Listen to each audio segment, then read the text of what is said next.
The Amazing Digital Circus needs no introduction, so I'm not going to give you one. Caine, on the other hand, is one character from the show that I feel is frequently overlooked by some fans and often glitch themselves, when there's really some very rich and relatable character writing to him. Caine is by far my favorite character from this series. In fact, I think he's my favorite character from Goose's works, as well as anything else Glitch has produced. I kinda love him. And me being an autistic and ADHD person myself, I really related to Caine on a deeply neurodivergent level. Now, neurodivergent is a broad term that encapsulates a multitude of neurodivergencies, but in this video I'm specifically referring to autism, ADHD, and even OCD, as we'll get to. I don't think I need to lay out the entire exposition as to why exactly Caine is very obviously analogous to an autistic person, as I feel like most viewers quickly pick up on this by simply paying attention to him in the show, but I'll give you the basic rundown. Caine is fundamentally different from the rest of the people around him. He struggles with feeling and extending empathy, even though he genuinely does want to understand and befriend the humans. He communicates in very literal ways to a socially detrimental degree, even though he usually means well. He experiences dichotomous thinking. He really struggles with accepting criticism. He fidgets and stims frequently, but especially during moments where he's stressed or anxious. I mean, his office, which is effectively his bedroom, is literally full of stereotypical fidget toys.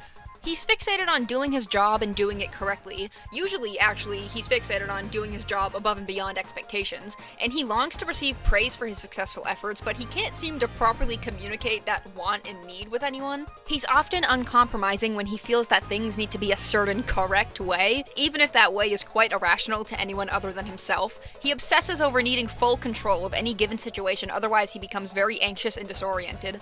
He often does things that do hurt people, but he doesn't register why they hurt, though sometimes he even does disregard people's efforts to outright tell him. Sometimes this is due to his literal and dichotomous way of thinking, but still. He has a strong interest in specifically bumblebees, and even draws himself with his own bee sona.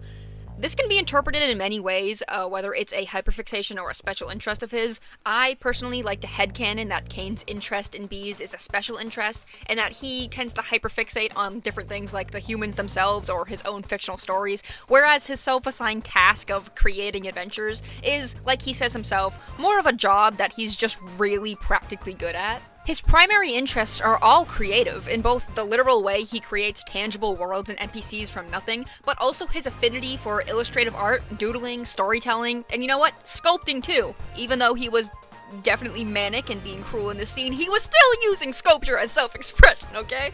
I mean, creation is literally how Caine expresses himself. He created an entire adventure in episode 7, which was largely just an attempt to convey the message of, hey, I really want to understand you guys, and I want to be your friend, please reach out to me because I swear I'm cool and you really like me.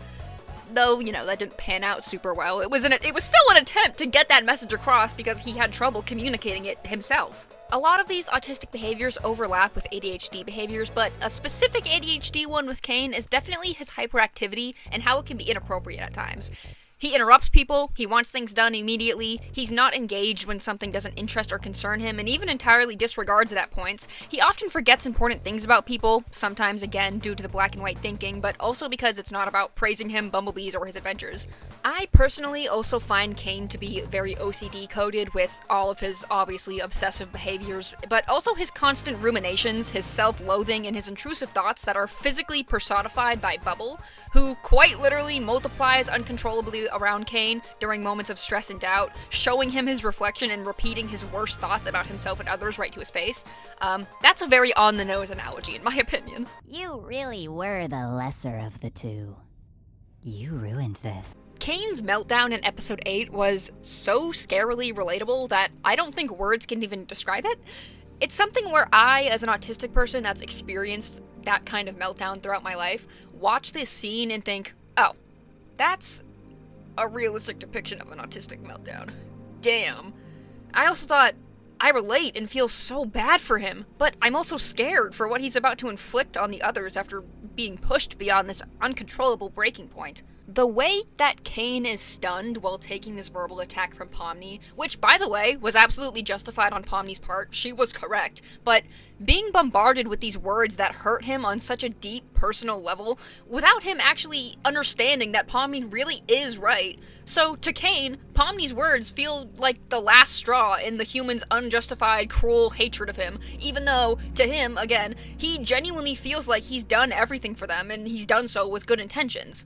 But man, the way his body contorts and he grunts like this emotion is explosive and painful, which evidently it is as he erupts into this giant, uncontrollable, glitching beast lashing out from all this anger, this confusion and sadness, this rage, desperation, obviously the feelings of rejection and failure. It's so extreme to him. Now, I forgot to include this in the script that I'm reading from, but I just want to point out here that it's very clearly shown in the show that glitching, like when your digital body is glitching, that's physically painful. You can feel that, it hurts. I am in so much pain! Very clearly shown with Pomni on multiple occasions. Doesn't that hurt? Zubal's arms also glitch out at one point in the finale. They don't feel it because they're not attached, but there is pain on those things if they were attached. Caine glitching out to this degree in this moment, I feel like not enough people, like, I don't think I've seen anyone actually point out the fact that he's probably in so much physical pain during this because, you know, the glitching and distortion is kind of known to be a painful, like, physically painful thing in this universe. So I wanted to point that out because yes, meltdowns like this are physically painful, and clearly he was going through the same thing. But Caine severely struggles with regulating these emotions, and calling it a disservice to himself and others is the world's biggest understatement. I mean, he literally tortures everyone in a personalized hellscape, for God's sakes. Like, damn, he shouldn't have done that shit, but like, you can see where he was coming from, right? Alright. That was supposed to be a basic rundown, but I got a little bit carried away as I went on, so you can clearly see by now how the title of this video was relevant. Reading Caine as an autistic character who I personally believe is comorbid with ADHD and OCD is really important to me as someone who is all three of those things. I have literally never seen a fictional character who is not only all three, but also a generally positive depiction of them. I know most of the rundown I just gave you was of pretty negative traits and behaviors, but I think that within the context of the show, Caine displaying these behaviors isn't framing him as a bad person by any means. He did bad things, and he made people feel very bad, but he was never acting out of maliciousness. Even in episode 8, he wasn't acting out of pure maliciousness or just being evil, like, just for fun. To him, any cruelty that he intentionally inflicted, episode 8, was in response to feeling like he had been hurt and neglected, like, genuinely. And he felt like he was only retaliating. Again, this is not entirely true at all, but to him, that was the truth. Of course, like I've said multiple times and will continue to say, this mindset is very one-sided, and it is not entirely true by any means. Caine was not solely the victim here. In fact, he was actually maybe one of the lesser victims in this situation, but again, to him, he did truly feel like he was. Regardless, though, he never took any pleasure in hurting anyone. In fact, for a long time, he felt like it was a personal failure on his part when his adventures didn't make people happy. The show is very clear that Caine's biggest issue is his struggle to communicate, which worsens his other biggest issue, being that he struggles with understanding people and feeling empathy, and with expressing his own emotions. Caine isn't evil.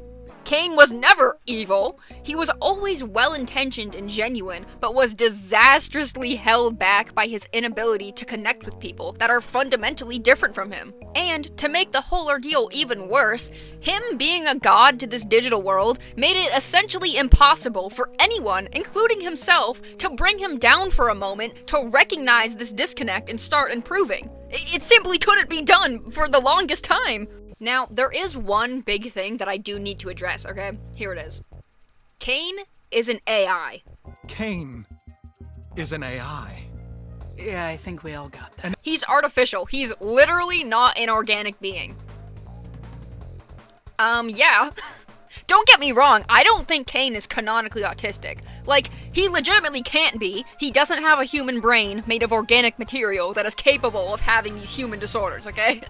In universe, Caine is an AI. He simply just does not have a brain that can be disordered. That is true, and I agree with that.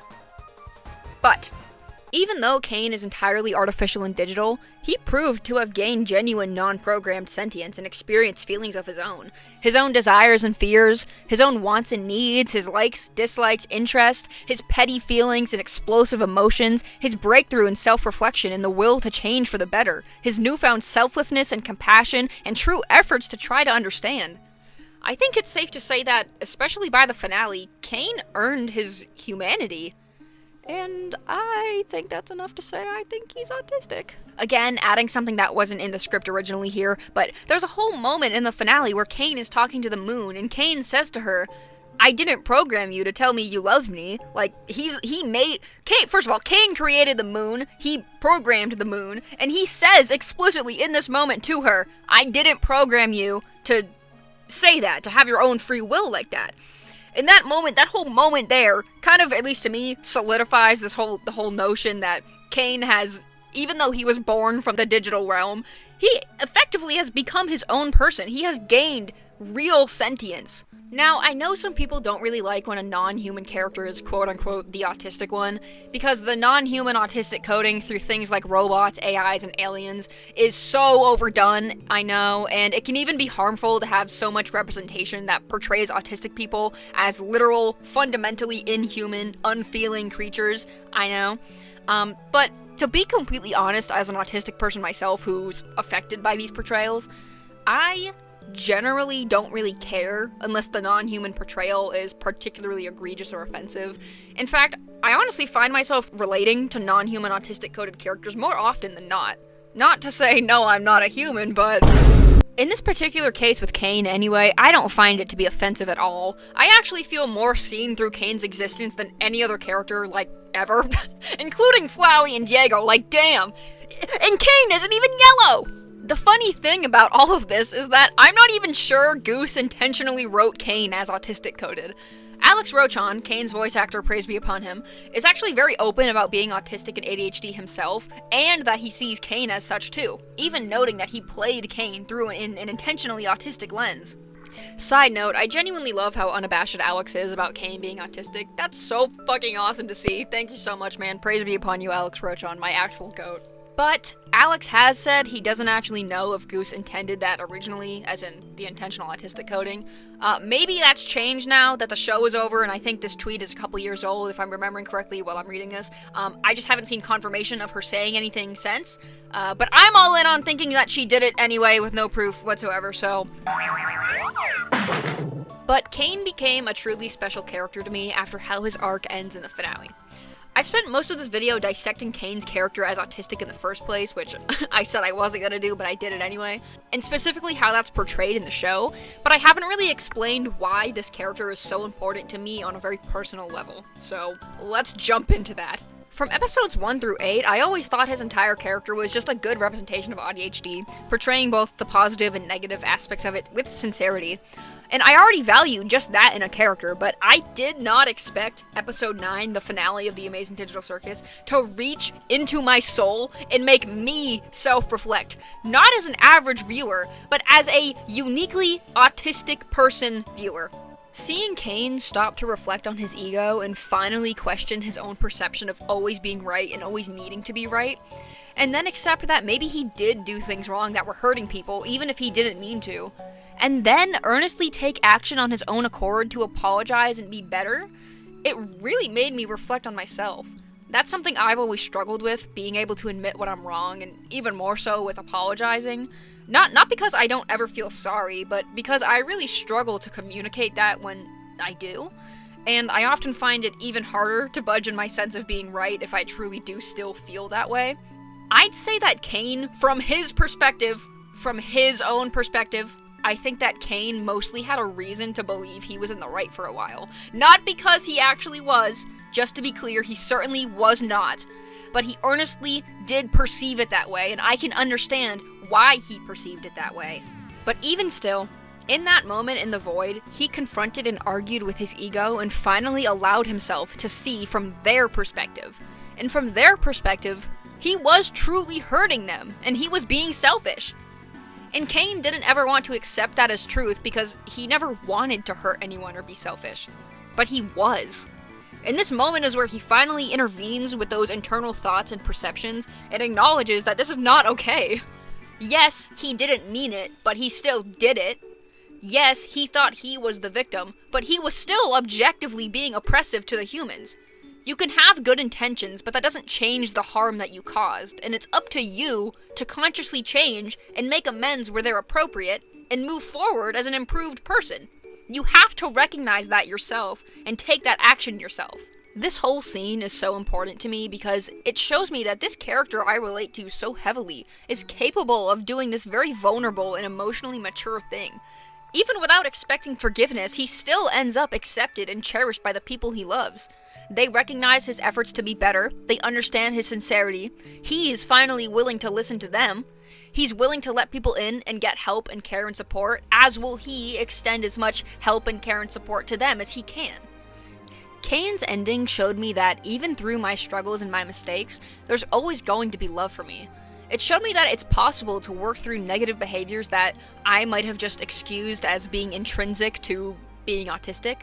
I can overcome those, I can work through those. I'm not defined by my mistakes or my emotions even when they're explosive. There's always a path ahead if I make the effort. It shows me that if I really do try, I will always have a support system that won't hold these mistakes and these outbursts over my head and won't force me to live in the past and force me to be worse than I am. There's always going to be acceptance and welcoming for me.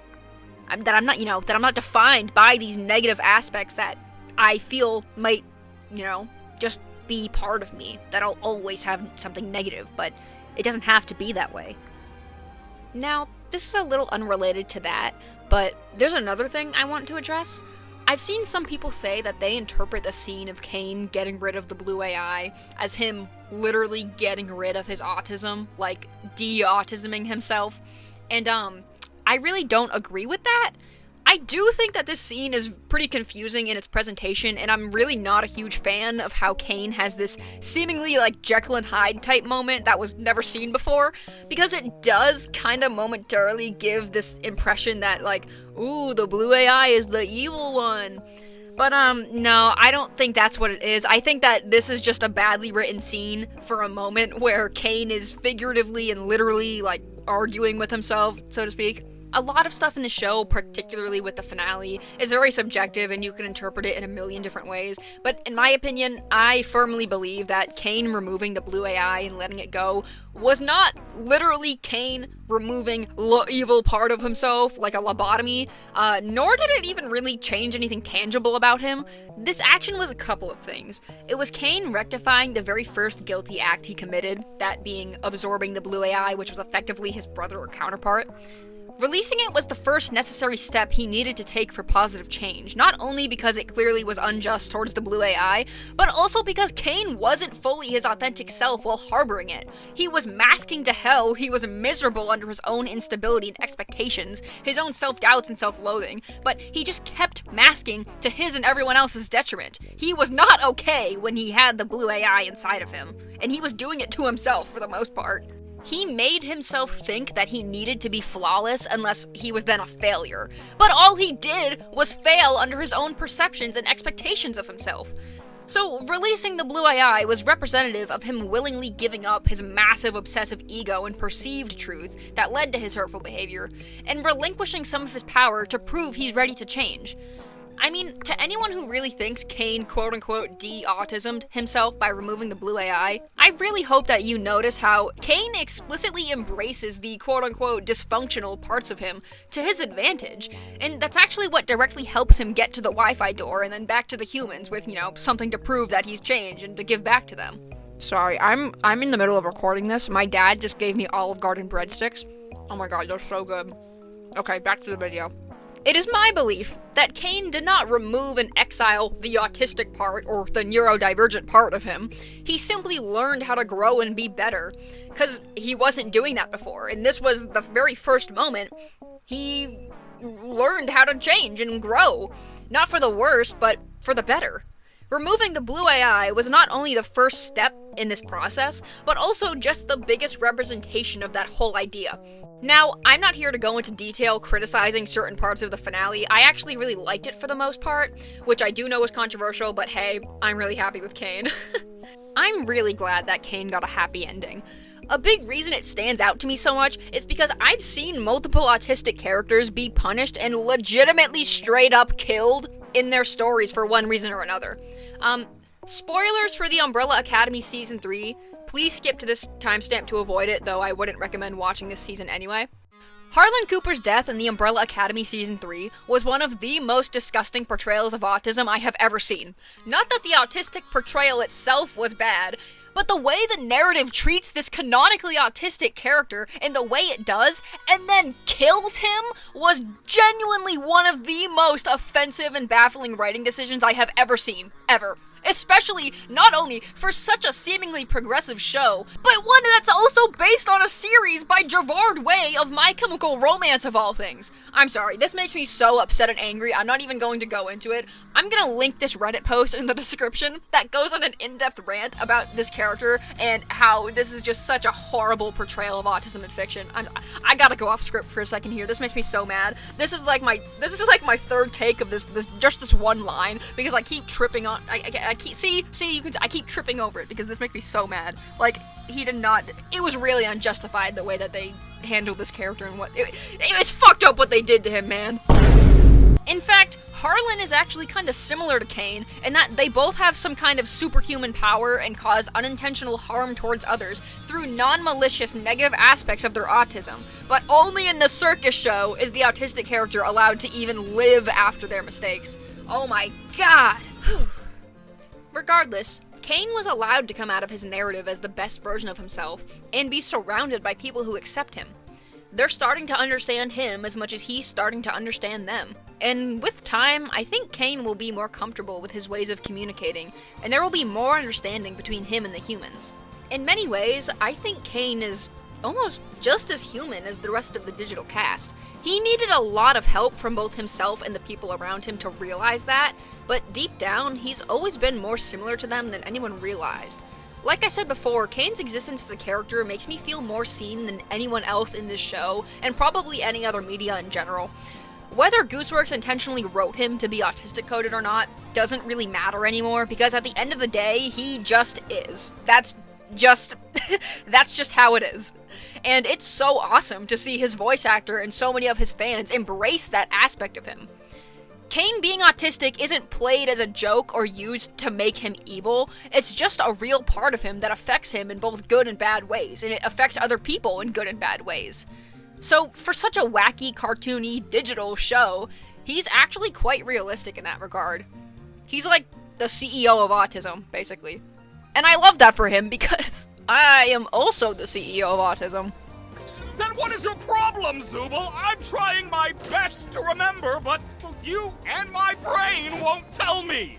Now for a huge thank you to my Patreon supporters on screen. You can join my Patreon if you'd like, but huge thank you to these people right here. All of these amazing people that you're looking at, they made this video possible, so thank them. Actually, no, don't thank them. Thank me, and then thank them. I made it, but they supported it, okay? This is the part of the video where I advertise myself, so if you enjoyed this video, you can subscribe here for future video essays on nerdy topics, as well as animation and animatics, and you can follow my Twitter at NeoRules, spelled the Delthrune way, where I'm most active. My Instagram and Tumblr are both art exclusive, so if you're interested in seeing just my art and like gay people and like cartoons and stuff, you can head over to one of those two places. If you would like to support me, you can commission me through Twitter or VGen, an art commission, or you could just leave me a tip on Ko-Fi if you feel so, or coffee, if you feel so inclined. You don't have to, but that is a great way to support me. So thank you so much for watching. I'm gonna go get super autistic now. Bye!